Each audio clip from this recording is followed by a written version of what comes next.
आपण पाहतात रायगड जिल्ह्यातील निर्भीड निष्पक्ष बुलंद आवाज न्यूज रायगड स्वाभिमान। माहितीचा अधिकार कायद्यात करण्यात आलेल्या दुरुस्तीविरोधात आज मुंबईच्या ऐतिहासिक आझाद मैदानावर राज्यभरातील माहिती अधिकार कार्यकर्त्यांनी जोरदार आंदोलन छेडले। महाराष्ट्र राज्य माहिती अधिकार कार्यकर्ते महासंघाच्या नेतृत्वाखाली हजारो कार्यकर्ते या आंदोलनात सहभागी झाले होते। नेमके काय आहेत आंदोलनकर्त्यांच्या मागण्या, पाहूया हा विशेष रिपोर्ट। मुंबईच्या आझाद मैदानावर गुरुवारी माहिती अधिकार कायद्याच्या संरक्षणासाठी राज्यभरातील कार्यकर्ते एकवटले। महाराष्ट्र राज्य माहिती अधिकार कार्यकर्ते महासंघाचे संस्थापक अध्यक्ष सुभाष बसवेकर यांच्या नेतृत्वाखाली सकाळी 10 ते दुपारी 4 वाजेपर्यंत हे आंदोलन सुरू होते। 12 जून 2026 रोजी माहितीचा अधिकार कायद्यात करण्यात आलेल्या दुरुस्त्या तात्काळ रद्द करण्यात याव्यात ही आंदोलनकर्त्यांची प्रमुख मागणी होती। नव्या दुरुस्त्यांमुळे माहिती अधिकार कायद्याचा मूळ उद्देश धोक्यात येईल आणि प्रशासनातील पारदर्शकता कमी होईल असा आरोप आंदोलनकर्त्यांनी केला। राज्यातील विविध जिल्ह्यांमधून आलेले माहिती अधिकार कार्यकर्ते, सामाजिक कार्यकर्ते आणि नागरिकांनी यावेळी सरकारविरोधात जोरदार घोषणाबाजी केली। यावेळी महाराष्ट्र राज्य माहिती अधिकार कार्यकर्ते महासंघाचे संस्थापक अध्यक्ष सुभाष बसवेकर म्हणाले की महाराष्ट्र माहिती अधिकार नियम 2026 हे 12 जून 2026 पासून राजपत्रात प्रसिद्ध करून लागू केलेले आहेत।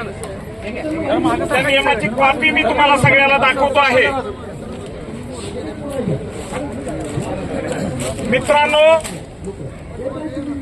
आज सकाळ धरून आपण या नियमाच्या विरोधात, हे जे नियम सरकारने लागू केलेत या नियमाच्या विरोधात महाराष्ट्र सरकारचा निषेध करण्यासाठी इथं आपण आझाद मैदानावर जमलेलो आहोत। मी सगळ्यांनी आतापर्यंत आपल्या भावना इथं व्यक्त केलेल्या आहेत।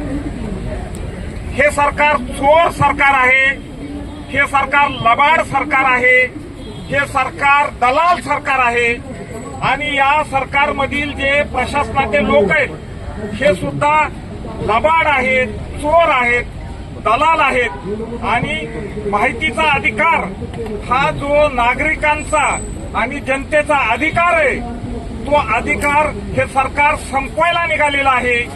परंतु या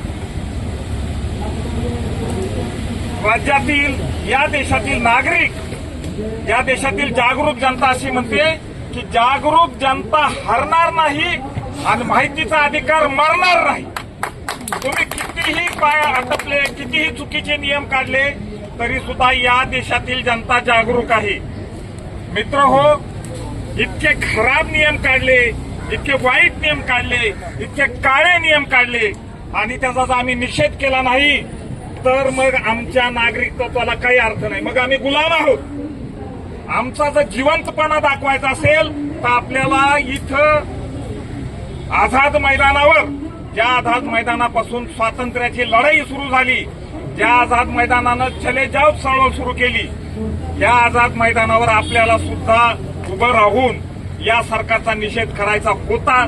म्हणून आपण हा कार्यक्रम आयोजित केलेला। याच मैदानावर बाजूला इथं महात्मा गांधीनं चले जावची चळवळ सुरू केली होती। याच मुंबई शहरामध्ये पहिल्यांदा इंग्रजाच्या विरुद्ध काँग्रेस नावाची जी एक मीटिंग झाली होती, पहिल्यांदा काँग्रेस स्थापन झाली 1895ला, तेव्हा त्या 1885ला सॉरी, तेव्हा त्या मीटिंगला 82 लोक होते फक्त। आपल्याकडे माझ्या माहितीप्रमाणे 200 पेक्षा जास्त आकडा गेलेला आहे। आपण ह्या सरकारला हरवू शकू, फक्त प्रत्येकानं मनावर घेतलं पाहिजे आणि आपण इथून पुढे जे कृती कार्यक्रम आहेत ते व्यवस्थित केले पाहिजे।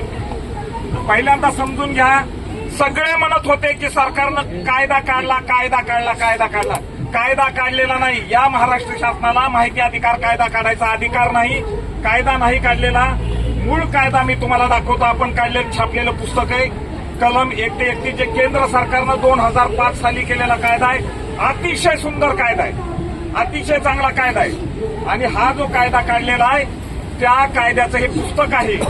आणि हा कायदा कसं चालावं, त्याचे जे छोटे छोटे नियम असतात ते नियम या राजपत्रात केलेले आहेत। असेच नियम सरकारनं 2005 साली केले होते, त्यालाही त्यावेळेस सरकारनं महाराष्ट्र माहितीचा अधिकार नियम 2005 असं म्हटलेलं होतं। त्यानंतर सरकारनं 2012 मध्ये काही नियम केले आणि आता 2026 मध्ये मागचे सगळे नियम कॅन्सल केले अधिक्रमित केले आणि आता सरकारने हे 27 नियम आहेत छोटे मोठे या राजपत्रामध्ये. या राजपत्राची पीडीएफ कॉपी आपल्या सगळ्याकडे, तुम्ही ती वाचा. आणि हे जे नियम आहेत हे नियम करताना नियम असा असतो की या जे मूळ कायद्यामध्ये लिहिलेलं आहे त्याला धक्का लागता कामा नये.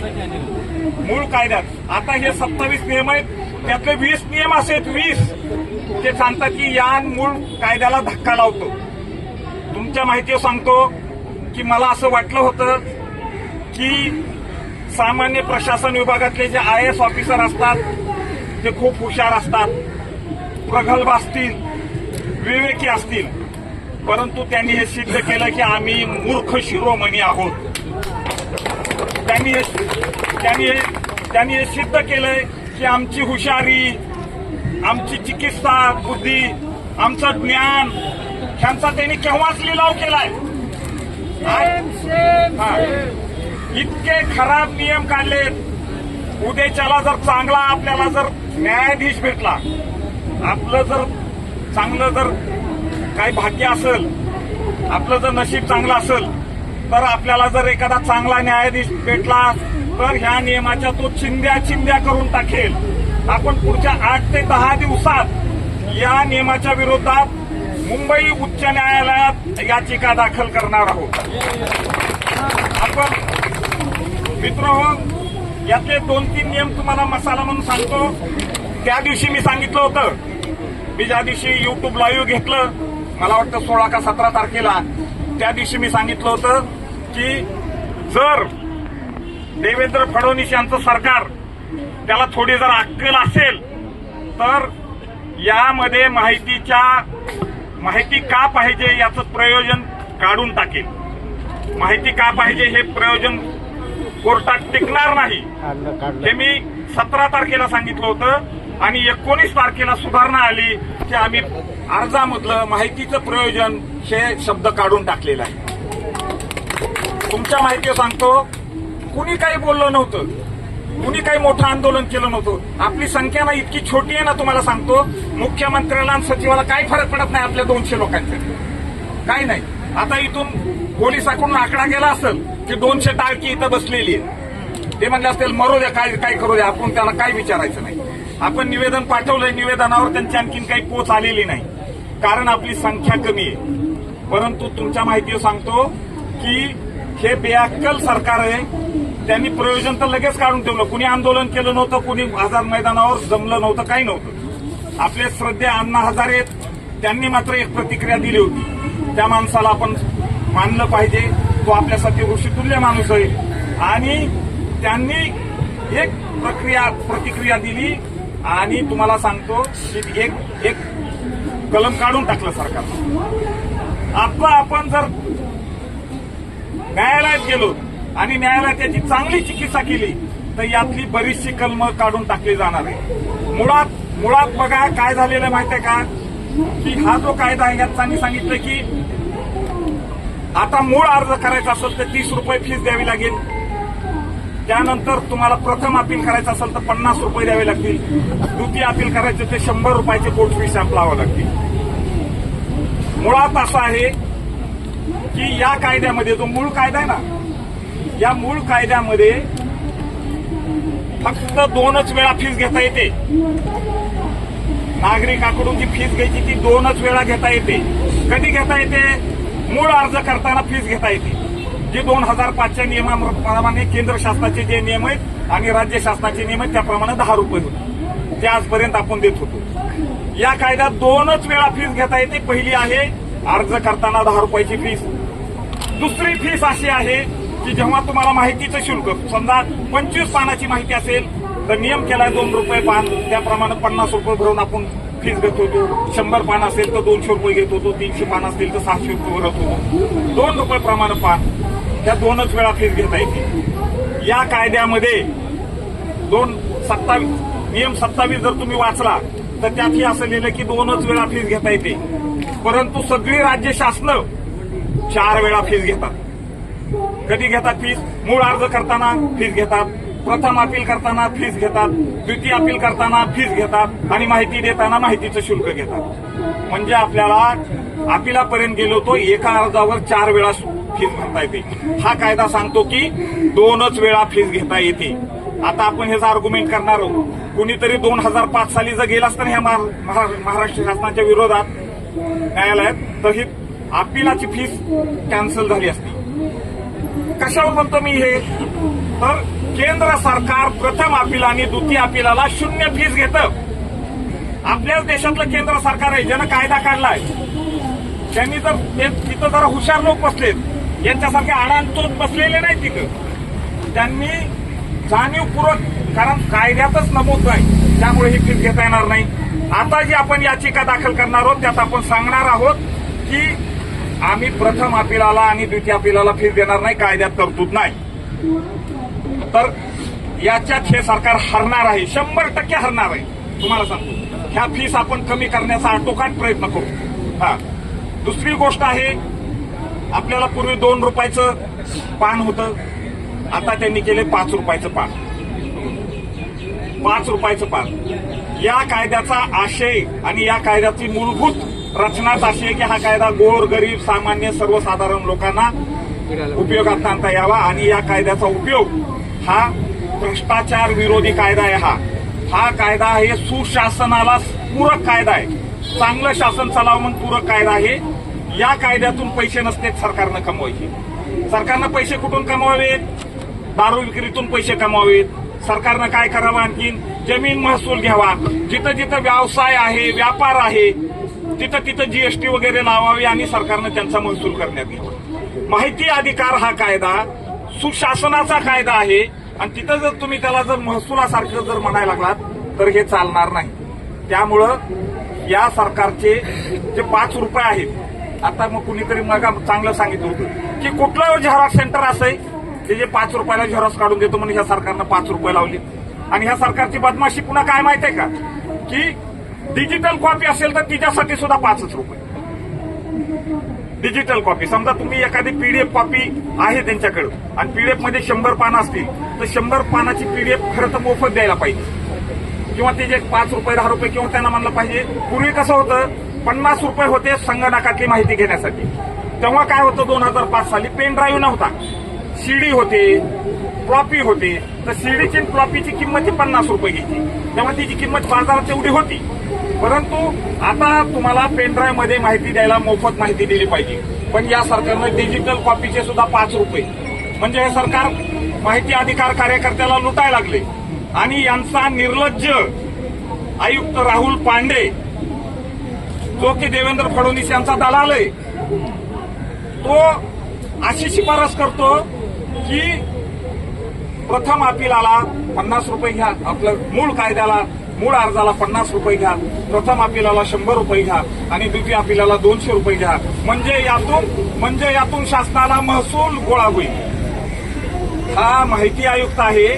हा खरं तर माहिती आयुक्त कुणाचा असतो माहिती आहे का, ज्या कायद्याचा पालक आहे आणि जनतेचा रक्षक आहे, परंतु हा सत्तेची दलाली करतो. आता माहिती आयुक्ताचं काम नाहीये अण्णा हजारेकडे जाऊन दलाली करणं आणि शासनाचा निरोप घेऊन जाणं. पत्रकाराशी बोलताना मात्र किती खोटं बोलला हा आयुक्त. हे नियम लावले, अण्णा हजारे साहेबांनी ह्याच्यावर खंत व्यक्त केली म्हणून त्यांना भेटायला गेले, ही खरी गोष्ट आहे. तिथं सांगतो की आयोगाचं कामकाज कसं चाललंय हे आम्ही अण्णांना सांगण्यासाठी आलो. हा, गरज नाही सांगण्याची. 2 वर्ष का नाही आले तुम्ही? आता का आले तुम्ही? तर हे सगळा लबाडाचं राजकारण आहे. जनतेला आणि विशेषतः जागरूक नागरिकांना मूर्ख बनवण्याचे धंदे. परंतु तुम्हाला सांगतो, या देशातील जनता मूर्ख बनणार नाही. आपल्याला या सगळ्या विरोधात मोठ्या प्रमाणात लढावं लागणार आहे. हे सांगतात की आता नागरिकत्वाचा पुरावा जोडावा लागणार आहे. कलम 6(2) सांगतं की काही द्यायची गरज नाही. मूळ कायदा सांगतो की काहीही द्यायची गरज नाही. आजपासून आम्ही काही देत नव्हतो. एक साधा अर्ज करायचा, त्याच्यावर सही करायची आणि माहिती मिळवायची. मला सांगा तुम्ही, हे नागरिकत्वाचा पुरावा म्हणजे आपल्या प्रत्येकावर हे सरकार संशय घेणार की तू भारतीय आहेस का नाही, मला चेक करू दे एकदा. पहिल्यांदा त्याला म्हणलं पाहिजे तुझा नागरिकत्वाचा पुरावा दे आणि तू कशी नोकरी मिळवली हे मला सांग. पहिल्यांदा जन माहिती अधिकाऱ्याला सांगायचं तुझाही पुरावा मागेल मी की तू नोकरी केलीस का, तू जर्मनीचा असण्याची शक्यता आहे. हा, तू बांगलादेशी असण्याची शक्यता आहे. आमच्यावर नागरिकत्वाचा पुरावा हे सरकार आपल्यावर संशय घ्यायला लागलेला आहे. असं काही झालंय का हो की कुणीतरी जर्मनीच्या माणसानं, बांगलादेशच्या माणसानं, पाकिस्तानच्या माणसानं अर्ज केलाय आणि माहिती, संवेदनशील माहिती तर द्यायचीच नाही, संरक्षणातली माहिती द्यायची नाही, परराष्ट्र नीतीतली माहिती द्यायची नाहीये. कलम 8 आम्हाला कळतं. मला माझ्या रेशन कार्डवर धान्य आलं का नाही हे काय पाकिस्तानचा माणूस विचारणार आहे का? माझ्या रस्त्यावर का फडते हे काय पाकिस्तानचा माणूस विचारणार आहे का? तर नागरिकत्वाचा पुरावा हे यालाही आमचा विरोध आहे. पुन्हा तुमच्या माहिती सांगतो की यांनी सगळ्या गोष्टी नागरिकांना दाबायचं आणि माहितीची प्रक्रिया अवघड करायची हे हेतुपूर्वक केलेले. आणि हे काम कुणाचं आहे माहिती आहे की हे काम राहुल पांडेचं आहे.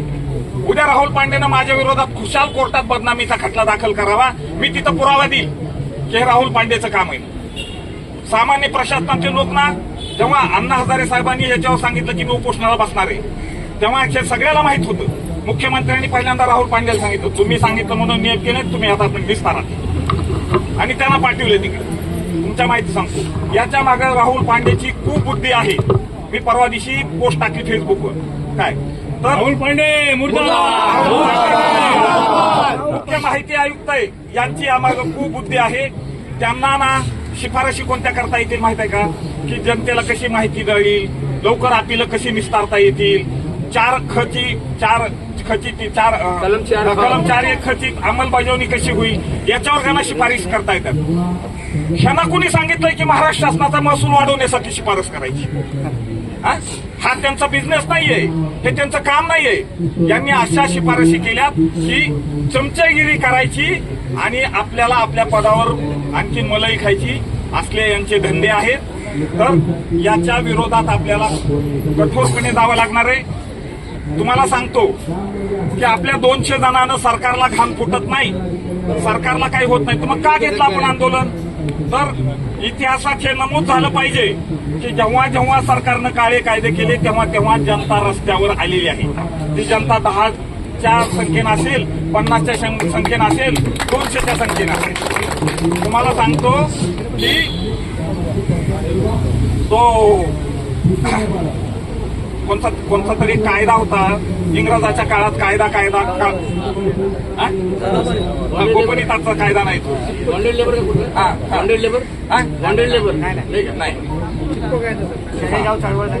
नाही त्याच्या अगोदर काळा कायदा वापस घेण्यासाठी एक आंदोलन झालं होतं,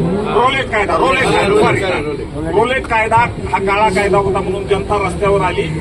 हा सुद्धा आधुनिक युगातला रोलेट कायदाच आहे आणि हा रोलेट कायदा संपवण्यासाठी आपल्याला रस्त्यावर यायचंय. आपलं एक रेकॉर्ड झालं पाहिजे, डॉक्युमेंटेशन झालं पाहिजे की आझाद मैदानावर आम्ही उपोषण केलं होतं.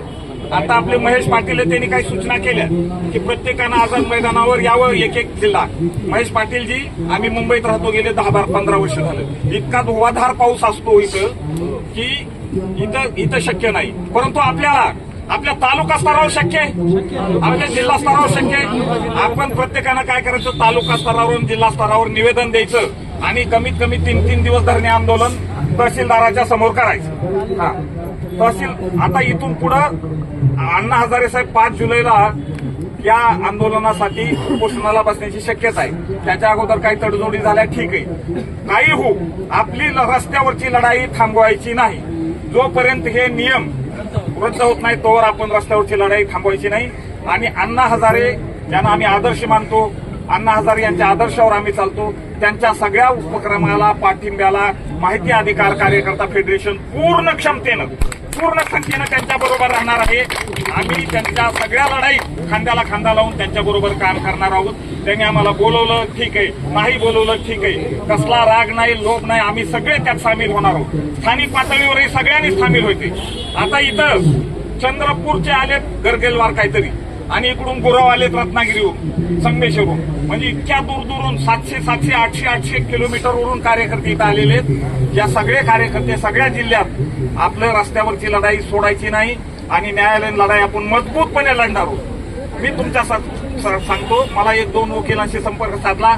मी त्यांना सांगितलं की आम्ही तुमची पूर्ण फीस देऊ, आम्हाला असा वकील पाहिजे आम्हाला असं नकोय की सामाजिक कार्यकर्ता आमच्याकडून कमी फीस घ्या, अशी काही गरज नाही. आमच्यात धमक आहे. आम्ही सगळ्यांनी 500 रुपये काढले ना तर 4-5 लाख रुपये असे जमतील आम्ही मी सांगितले चांगली फीस घ्या, पण असा माणूस पाहिजे की ज्याला माहिती अधिकाराविषयी कळवळ आहे, ज्याला असं आतून वाटलं पाहिजे की माहिती अधिकार कायदा संपला नाही पाहिजे. आता इथं सोलापूरचे जे कार्यकर्ते होते निर्भयवाले, ते किती चिडून बोलत होते. जी चीड आहे ना, जी तळमळ आहे त्यांची, ती अशा तळमळीचा वकील मी 2-3 वकिलाला भेटलो. तळमळीचा वकील शोधायचा आणि त्याच्याबरोबर काम करायचे. पैसे घे पण उत्तम काम झालं पाहिजे आणि तो वकील बी चांगल्या स्टेटसचा पाहिजे, चांगला पाहिजे, अनुभवी पाहिजे. पैशाची कमी नाहीये. आम्ही कुठूनही पैसे गोळा करू, आम्ही CST स्टेशनच्या समोर भीक मागू, पण आम्ही चांगला वकील म्हणून सरकारला हरवण्याचा आटोकाट प्रयत्न करणार आहोत. नवी मुंबई व रायगड जिल्ह्यातील ताज्या बातम्या आणि घडामोडी पाहण्यासाठी सबस्क्राईब करा न्यूज रायगड स्वाभिमान लाईव्ह चॅनेल आणि दाबा बेल आयकॉन.